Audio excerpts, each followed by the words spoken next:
Hello guys, good morning and welcome to my another blog. आज चाहिँ मेरो छुट्टी भएको सेकेन्ड डे र म अहिले चाहिँ घाँस काट्न जाँदैछु। अनि घाँस हाम्रो घरमा चाहिँ यो मुनि मुनि छ अनि भैँसी पनि छ।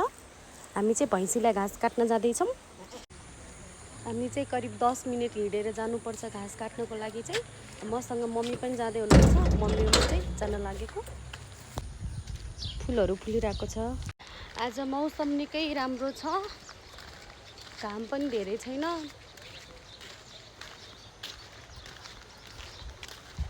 आज चाहिँ सप्तमीको दिन हैन, सप्तमीको दिन। अनि भोलि अष्टमी, पर्सि नवमी अनि दसैँको टिका हो।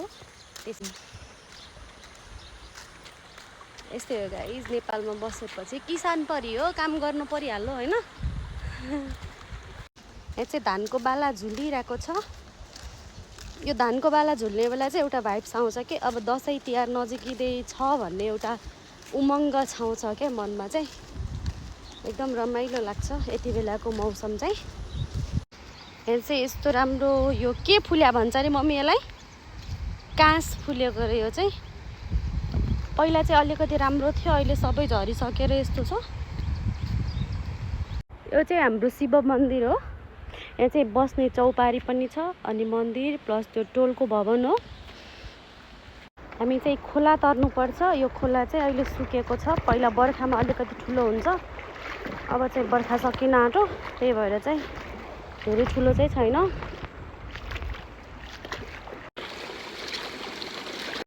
यो चाहिँ पानी खानको लागि पानीको धारा पनि रहेको छ।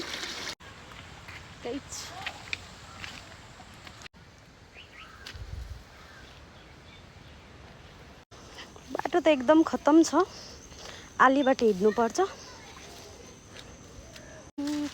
मलाई त एक दिन पनि बिदामा घर बस्नु नदिने हाम्री माता। घाँस कटाउनु घाँस काट्नु पर्यो। भैँसी छ। यहाँ चाहिँ नेचुरल एकदम राम्रो खोला बगिरहेको छ। बर्खामा झन् यस्तो राम्रो हुन्छ, यो झरना जस्तै देखिन्छ। गाह्रो भयो हिँड्दा हिँड्दै। के गर्नु, काम गर्नु परिहाल्यो। हामी चाहिँ फाइनल्ली घाँस काट्ने ठाउँमा आइपुग्यौँ। अब घाँस खोज्नुपर्छ कता छ भनेर, भेटिन गाह्रो हुन्छ आजभोलि।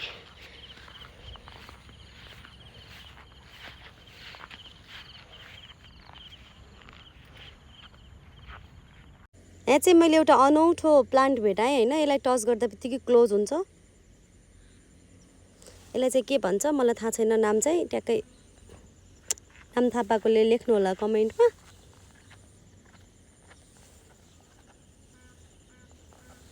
अब चाहिँ मम्मीले काट्न सुरु गर्नुभयो, म पनि सुरु गर्छु। गाइस साह्रै गाह्रो भयो, यति घाँस काटेँ अहिलेसम्म। अहिले त घाम पनि लागिसक्यो, एकदम गाह्रो भइसक्यो। घाँसै नभेटेर गाह्रो भइसक्यो। अहिले चाहिँ सबै घाँस सुकिसक्यो क्या, बर्खा लाग्न छोड्यो नि त, पानी पर्न छोड्यो। मम्मी चाहिँ ऊ त्यहाँ काटिरहनु भएको छ। मेरो चाहिँ हातमा हँसिया छ, साह्रै गर्मी भइसक्यो।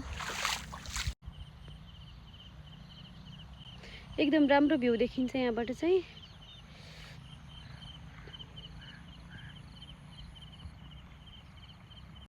मेरो चाहिँ घाँस पुगिसक्यो। अब मम्मीलाई वेट गरेको म चाहिँ, मम्मी आउँदै हुनुहुन्छ। निकै घाम भइसक्यो, पसिना आइसक्यो गाइज। गाह्रो हुन्छ काम गर्नलाई है, के गर्नु, अलिअलि दुःख गर्नै परिहाल्यो। गाइज मेरो कपाल कस्तो देखिरहेछ। म चाहिँ मम्मीलाई वेट गरिरहेको, निकै गाह्रो भयो गाइज। गाह्रो भन्दा पनि गर्मी धेरै भयो, घाम लाग्यो एक्कासी। बिहान आउने बेला चाहिँ घाम लागेको थिएन, काट्दा काट्दै घाम लाग्यो। गर्मीले गर्दा काट्नै सकिएन धेरै। अहिलेलाई चाहिँ यति हो, पुगिसक्यो मेरो। अब मम्मीको पालो छ, मम्मी आउनुहुन्छ। एकदम ढिलो काट्नुहुन्छ मम्मीले चाहिँ। जहिले आमा छोरीसँगै आउनुपर्छ। मैले आधी घन्टा जति मम्मीलाई वेट गर्नुपर्छ क्या। अब सँगै आएको छोडेर जानु पनि भएन। अनि गएर घाँस छिटो छिटो काटेर भारी पुऱ्याइदिउँ भनेको आफूलाई जाँगर लाग्दैन। अनि त्यही भन्दा वेटिङ गर्छु एकछिन। अब मम्मी आएपछि हामी घरमा जाने हो। करिब 15 मिनट पर्खिसके पछाडि चाहिँ मम्मी आउनुभयो। त्यहाँनिर आउँदै हुनुहुन्छ। अब चाहिँ हामी घर जानुपर्छ। मम्मीको घाँस चाहिँ एकदम धेरै छ, मेरो त धेरै छैन है, थोरै छ। Thank you for watching.